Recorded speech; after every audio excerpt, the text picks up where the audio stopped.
केवल ईमानदारी की बात करेंगे, लेकिन पर्दे के पीछे अपनी तिजोरी भरने का काम करेंगे। 2014 में बीजेपी के पास कितना पैसा था और 10 साल में कितने हजार करोड़ रुपए की बढ़ोतरी हो गई, ये चिंता का विषय हर व्यक्ति के लिए होना चाहिए। क्योंकि सत्ताधारी पार्टी अगर अपनी ही तिजोरी भरने का काम करेगी तो फिर देश को वो चलाने में ध्यान कतई नहीं दे सकती, देश का बेवकूफ़ बनाने का काम करेगी।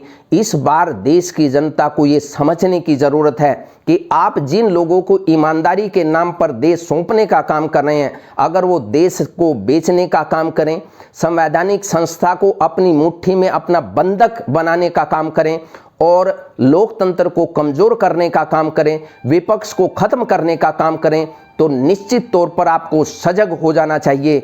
क्योंकि आपका जीवन और आपके बच्चों का जीवन निश्चित तौर पर आने वाले समय में खतरे में है।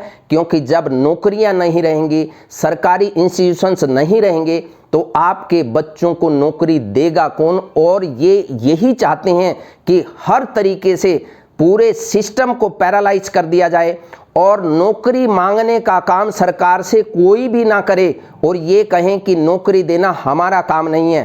फिर आप चलते चले जाइए और आपके पढ़े लिखे बच्चे कब मजदूर में तब्दील हो जाएंगे आपको पता भी नहीं लगेगा। इसलिए इस बार देश को बचाने के लिए, लोकतंत्र को बचाने के लिए, देश की संवैधानिक संस्थाओं को बचाने के लिए, देश के सरकारी उपक्रमों को बचाने के लिए, रेल बचाने के लिए, जहाज बचाने के लिए, सड़कें बचाने के लिए और अपना वजूद बचाने के लिए अपने वोट का इस्तेमाल कीजिए। क्योंकि आपका वोट इस देश के लिए बेशकीमती साबित हो सकता है, आपके लिए भी और आपके बच्चों के भविष्य के लिए भी। साथियों नमस्कार, मैं MP कौशिक।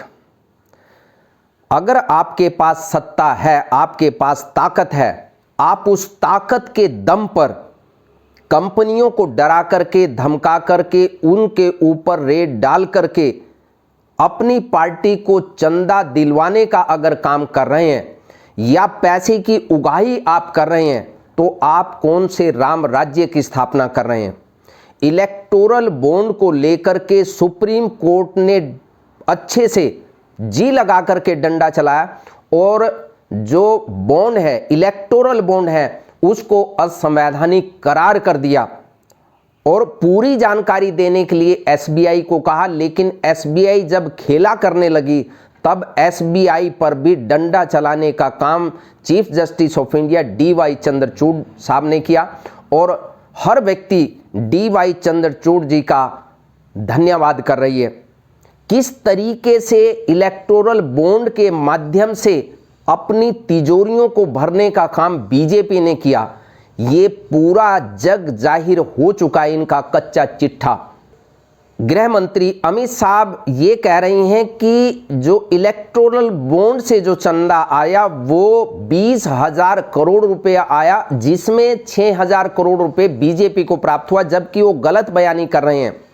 हकीकत ये है कि लगभग 16,000 करोड़ का चंदा आया और आधा बीजेपी को मिला, यानी 8,000 करोड़ के लगभग बीजेपी को चंदा प्राप्त हुआ है इलेक्टोरल बॉन्ड के माध्यम से।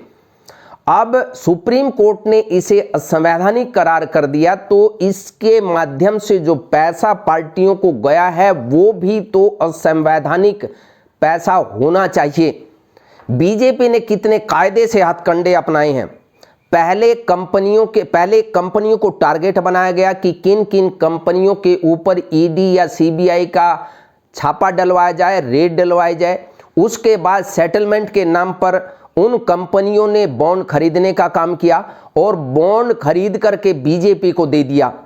इससे सीधे तौर पर बीजेपी को बेनिफिट हुआ। आप इसकी क्रोनोलॉजी समझिए, हमने कुछ नोट किया है, आप देखिए कि कब किन कंपनियों पर रेड पड़ी और उन्होंने बॉन्ड किस डेट को खरीदा। DLF ने 25 जनवरी 2019 को उसके ऊपर रेड पड़ी और उन्होंने बॉन्ड खरीदा 9 अक्टूबर 2019 को। डिविस लैब 19 फरवरी 2019 को उसके ऊपर रेड पड़ी और 5 जून को 5 जून 2023 को उन्होंने इलेक्टोरल बॉन्ड खरीदने का काम किया। नवयुग इंजीनियरिंग 18/4/19 को रेड पड़ी और बॉन्ड खरीदा 10/10/2022 को। यूनाइटेड फॉस्फोरस इंडिया 23 जनवरी 2020 को इनके ऊपर रेड पड़ी और 15 नवंबर 2022 को इन्होंने बॉन्ड परचेज किया। IFB एग्रो 25/6/2020 को इनके ऊपर रेड पड़ी और 8/10/2021 को इन्होंने बॉन्ड खरीदने का काम किया। यशोदा हॉस्पिटल 26/12/2020 को इनके ऊपर रेड पड़ी और अप्रैल 2021 में इन्होंने बॉन्ड खरीदने का काम किया। Hetero drug and hetero lab इनके ऊपर रेड पड़ी 9/10/2021 को और 7/11/2022 को इन्होंने बॉन्ड खरीदने का काम किया। हल्दिया एनर्जी 20/3/2020 को इनके ऊपर रेड पड़ी। 4/10/2021 को इन्होंने बॉन्ड खरीदने का काम किया। चेन्नई ग्रीनवुड जुलाई 2021 में इनके ऊपर रेड पड़ी। 5/1/2022 को इन्होंने बॉन्ड खरीदने का काम किया। हीरो मोटो 23/3/2022 को इनके ऊपर रेड पड़ी। 7/10/2022 को इन्होंने बॉन्ड खरीदने का काम किया। Future energy and hotel service 2 अप्रैल 2022 को इनके ऊपर रेड पड़ी और 7/4 यानी लगभग 5 दिन के बाद ही इन्होंने बॉन्ड खरीद के अपना मामला सेटल कर लिया या उस मामले को रफा दफा करने की कोशिश की। 7/4/2022 को इन्होंने बॉन्ड खरीद लिया। जिंदल स्टील एंड पावर इनके ऊपर रेड पड़ी 21/4/2022 को और इन्होंने बॉन्ड खरीदने का काम किया 7/10/2022 को। माइक्रोलैब 14/7/2022 को इनके ऊपर रेड पड़ी और 10/10/2022 को इन्होंने बॉन्ड परचेज किया। NCC 15/11 यानी 15 नवंबर 2022 को इनके ऊपर रेड पड़ी और नवंबर 2022 में ही इन्होंने बॉन्ड खरीदने का काम किया।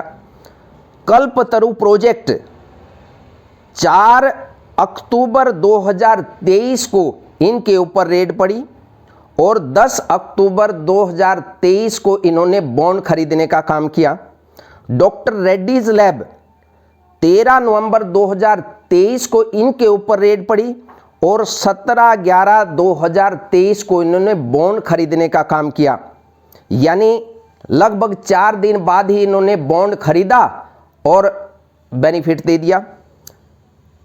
शिरडी साईं इलेक्ट्रिकल 19 दिसंबर 2023 को इनके ऊपर रेड पड़ी और 11/1/2024 को इन्होंने बॉन्ड परचेज कर लिया। अब सवाल ये खड़ा होता है कि इनके ऊपर जो रेड पड़ी और इन्होंने असंवैधानिक तरीके से कोई काम किया, गैर कानूनी तरीके से काम किया, तब फिर इनका जो बॉन्ड खरीदने का काम था, कारनामा था, उस बॉन्ड को खरीद करके पार्टी में उसे शामिल कैसे किया गया? उनके ऊपर जो केस बना, उस केस की हिस्ट्री क्या है? क्या उनके ऊपर कार्रवाई हुई? क्या उनको किसी प्रकार की रियायत देने का काम सरकार ने किया? ये सभी चीज़ें देश के लोगों को बताई जानी चाहिए। कब कब रेड पड़ी और कब उनको बेनिफिट देने का काम किया, उस मामले का जो रेड पड़ी है उसका स्टेटस अभी मौजूदा में क्या है, ये देश की जनता को बताया जाना चाहिए। आप डंडे के जोर पर किसी पर रेड डलवाएंगे, उसके बाद फिर बेनिफिट लेंगे, ये काम तो एक तरीके से उगाही का है। ये काम तो चोर उचक्की या जो गुंडे हैं, जो रंगदारी वसूलते हैं, वो अपने ताकत के दम पर बाजारों में हफ्ता वसूली करते हैं। वो अपने मसल पावर के हिसाब से या एक टेरर बिठा करके हफ्ता वसूली करने का काम करते हैं। ये काम सरकारों का नहीं है। सरकारों का काम है कि अगर कोई गैर कानूनी तरीके से अगर कोई काम कर रहा है उसके ऊपर कार्रवाई होनी चाहिए। रेड अगर डली है उस पर गलत तरीके से बॉन्ड खरीद करके उसका बेनिफिट लेकर के उसे सीधे तौर पर बेनिफिट दे देना, ये देश के साथ नाइंसाफी है। पूरा चक्रघूनी के तरीके से लोगों को घुमा दिया गया, लेकिन जो बात बतानी चाहिए वो देश के प्रधानमंत्री नहीं बता रहे हैं, बीजेपी नहीं बता रही है। इन्हें सार्वजनिक करना चाहिए कि कितने लोगों से इनको चंदा मिला और वो कौन कौन कंपनी जिनको इन्होंने डायरेक्ट या इनडायरेक्ट तरीके से उनको बेनिफिट देने का काम किया, कितने लोगों को टेंडर देने का काम किया, कितने लोगों को देश की प्रॉपर्टी देने का काम किया और कितने लोगों को किस तरीके से उनको बेनिफिट दिया और उनका केस किस तरीके से कमजोर करने का काम किया गया। ये देश की जनता को बताया जाना चाहिए। ईमानदारी की बात अगर करते हो तो ईमानदार नजर आने भी चाहिए।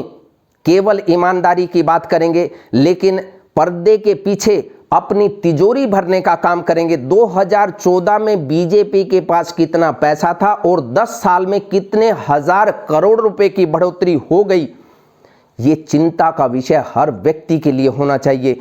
क्योंकि सत्ताधारी पार्टी अगर अपनी ही तिजोरी भरने का काम करेगी तो फिर देश को वो चलाने में ध्यान कतई नहीं दे सकती, देश का बेवकूफ़ बनाने का काम करेगी। इस बार देश की जनता को ये समझने की ज़रूरत है कि आप जिन लोगों को ईमानदारी के नाम पर देश सौंपने का काम कर रहे हैं, अगर वो देश को बेचने का काम करें, संवैधानिक संस्था को अपनी मुट्ठी में अपना बंधक बनाने का काम करें और लोकतंत्र को कमजोर करने का काम करें, विपक्ष को खत्म करने का काम करें, तो निश्चित तौर पर आपको सजग हो जाना चाहिए। क्योंकि आपका जीवन और आपके बच्चों का जीवन निश्चित तौर पर आने वाले समय में खतरे में है। क्योंकि जब नौकरियां नहीं रहेंगी, सरकारी इंस्टीट्यूशंस नहीं रहेंगे, तो आपके बच्चों को नौकरी देगा कौन। और ये यही चाहते हैं कि हर तरीके से पूरे सिस्टम को पैरालाइज कर दिया जाए और नौकरी मांगने का काम सरकार से कोई भी ना करे और ये कहें कि नौकरी देना हमारा काम नहीं है।